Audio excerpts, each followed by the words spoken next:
श्री स्वामी समर्थ। मार्गशीर्ष शुद्ध एकादशी ही तिथी मोक्षदा एकादशी म्हणून ओळखली जाते। या दिवशीच भगवान श्रीकृष्णांनी अर्जुनासह समस्त सांसारिक जीवांना गीतामृत पाजले होते।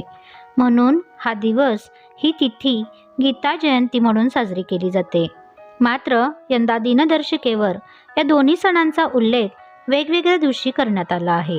त्यामुळे गीता जयंती कधी साजरी करायची आणि मोक्षदा एकादशीचा उपवास कधी करायचा याविषयी आजच्या व्हिडिओमध्ये आपण जाणून घेऊया।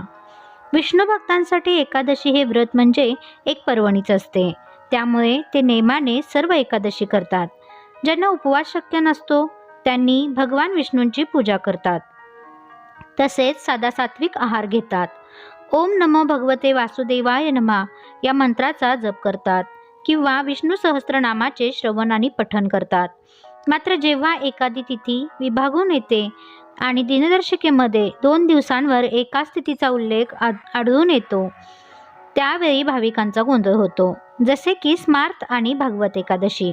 यंदा मोक्षदा एकादशी 23 डिसेंबर रोजी आहे, कारण दशमीची तिथी 22 डिसेंबर रोजी सकाळी 8:06 संपणार आहे। तिथून एकादशी तिथी सुरू होईल।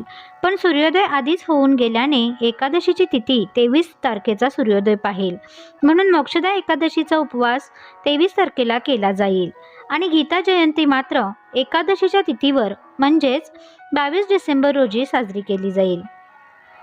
सर्व व्रतांमध्ये एकादशीच्या व्रताचे विशेष महत्त्व असते। दर एकादशीला त्याच्या वैशिष्ट्यानुसार नाव दिले आहे।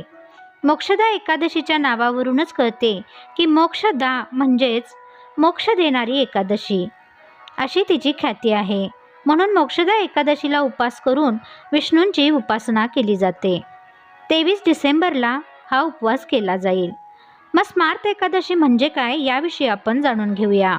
तर दशमी संपून एकादशी सुरू होताना ज्या तिथीने सूर्योदय पाहिला नाही पण तो दिवस नव्या तिथीच्या नावाने सुरू झाला असेल त्याला स्मार्त तसेच दर्श असा उल्लेख केला जातो।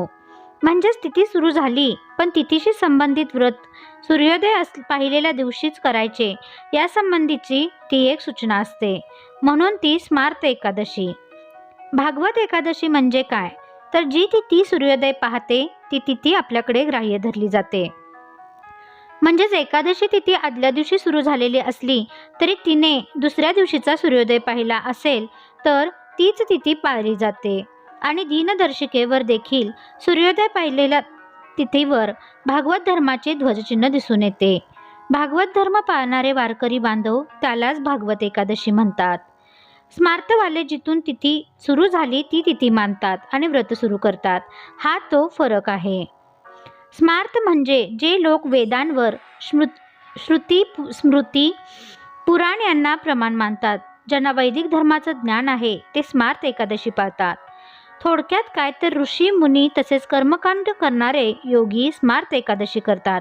तर वैष्णव म्हणजेच जे विष्णुभक्त आहेत, संसारी आहेत, जे सूर्योदय तिथी पाहणारे ग्राह्य धरतात ते भागवत एकादशीचे व्रत करतात।